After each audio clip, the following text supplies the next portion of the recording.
पलवल में हम मौजूद हैं और पलवल में हो चुकी है कहें तो 52 पालों की एक महापंचायत। अवतार सिंह भड़ाना भी आज फिर से एक बार पंचायत के बीच में हुक्के के साथ लोगों के बीच में बैठे नजर आए। क्या कुछ कहते हैं? आज की जो भी पंचायत हुई है, गाजीपुर जाने का ऐलान है। अब क्या होने वाला है, क्या होगा, ये देखना बाकी होगा। अभी बात करते हैं पहले और जानते हैं। जी देखिए, आज हम ये कहने आए हैं, आज हमारे सभी छत्तीस बिरादरी के सब किसान और मजदूर जी यहाँ इकट्ठे हुए हैं उस बात को लेकर कि सरकार ने निहत्थे किसानों और मजदूरों पर अत्याचार किए पलवल में। जी आज पलवल के लोगों को अपनी मार्च नहीं निकालने दिया, अपना झंडा नहीं फहराने दिया, जुल्म और जास्तियाँ हुई। उसको लेकर जब किसान की पीड़ा आई तो फिर से हमारे लोगों में जहाँ कोई चूक थी, कमी थी, उसको दुरुस्त करने के लिए फिर से एक पंचायत बुलाई है। और जब तक हम अपनी मांगों को नहीं मनवा लेते तब तक बड़ी सख्ती और मौजूदी से, और हमने आज ये बात कही है कि अपनी कमजोरियों को दूर करके, बहुत ताकतवर सरकार है, इससे लड़ने के लिए बहुत मजबूती से लड़ना होगा।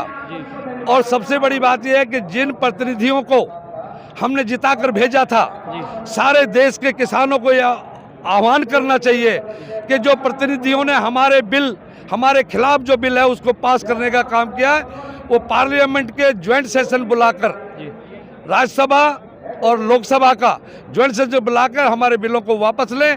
और इस जितने भी किसान और मजदूरों ने चुनाव जिता कर भेजे हैं उनको इस्तीफा देकर किसान के साथ खड़ा होना चाहिए, और इस देश का किसान और मजदूर उनसे इस्तीफा मांगेगा। भड़ाना साहब, कल आप गाजीपुर पहुंचे थे, राकेश टिकैत से मिले थे, कहें तो? देखिए, मैं एक इस किसान मोर्चे का एक वॉलंटियर हूँ। जिस मोर्चे पर मैंने शुरुआत ही पलवल से की थी कि पलवल में हमारी संख्या बल कम था, उसको मजबूती मिली।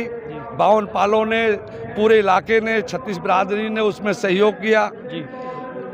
मुझे टिकरी बॉर्डर, दौसा बॉर्डर, सारे बॉर्डरों पर, खासकर मुझे पश्चिमी उत्तर प्रदेश में गाजीपुर बॉर्डर कमज़ोर था, उसको पश्चिमी उत्तर प्रदेश की तरफ से मजबूत करने का काम किया है। आज फिर से हम जहां गाजीपुर को हम बचाने में कामयाब हो गए हैं, वही सारे बॉर्डरों को और फिर से पलवल, क्योंकि सबसे ज़्यादा अत्याचार और जुल्म किसानों पर, मजदूरों पर हुए हैं तो पलवल में हुए हैं। हमारे लोग शांति प्रिय थे, हमारे लोगों ने कोई कानून हाथ में नहीं लिया। हमने पहले कह दिया था, 2 दिन पहले पलवल की सभा में कह दिया था कि हमें कोई कानून हाथ में नहीं ले रहा, शांति प्रिय ढंग से हमें मार्च निकालना है, हमें दिल्ली में अपनी मजबूती से ताकत का इजहार करना है, हमने अपनी आवाज़ बुलंद करनी है, लेकिन कानून हाथ में नहीं लेगा। आगे सामने से मारते हैं तो उसका पालन किया कि सरकार और पुलिस के जवान हमारे निहत्थे लोगों को मारते रहे और हम सर नीचे करके पिटते रहे, लेकिन अब नहीं पिटेंगे, अब कुछ ना कुछ सोचेंगे।